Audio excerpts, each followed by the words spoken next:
Okay, we're going to talk about domain of a function, and first of all, the definition of domain. Domain is the set of all real numbers for which the function is defined. So when you are determining what is the domain of a function, you are trying to figure out what x's are we allowed to plug into this thing to get real answers. And the easiest way in most cases to find the domain and figuring out which values you can plug in is by figuring out which values you cannot plug in and excluding those. So the first example here, if I want to know what the domain of this function is, f of x equals x squared plus 3x. Anytime that you have a polynomial, and I'm looking for what x's am I allowed to plug in, there are not going to be any x's that you cannot plug into this, and therefore the domain for all polynomials is all real numbers. There's really no work to be done there.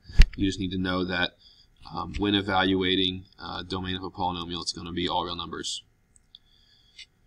If you have a fraction, the bottom of that fraction cannot equal 0 because I can't divide by 0, and a fraction is essentially what we have there is a division problem. Okay, so if x plus 4 gives me a value of 0, then I'm going to have 1 divided by 0, and that's not going to be allowed. So what I'm going to do is I'm going to take the bottom, I'm going to set that equal to 0, and that's going to essentially tell me the x value that we cannot have. So if you want to, you can set it not equal to 0, so that you end up with x does not equal negative 4. So that's what we can't have. And if we're going to write an interval notation, anytime that you're just excluding one single number, you're going to go from negative infinity to infinity, but you're going to split that at the number in which you are excluding with parentheses around it in both cases. So I'm going to go from negative infinity to negative 4, and then from negative 4 to infinity. On number 1, let me backtrack just a smidge. If I'm going to write my answer in interval notation and the answer is all real numbers, that is negative infinity to infinity.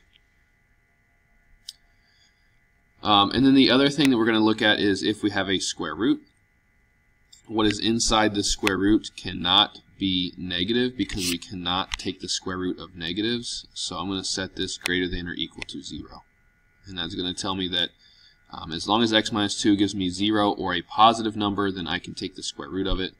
If we just add the 2 to the other side, it's going to tell us that x has to be greater than or equal to 2.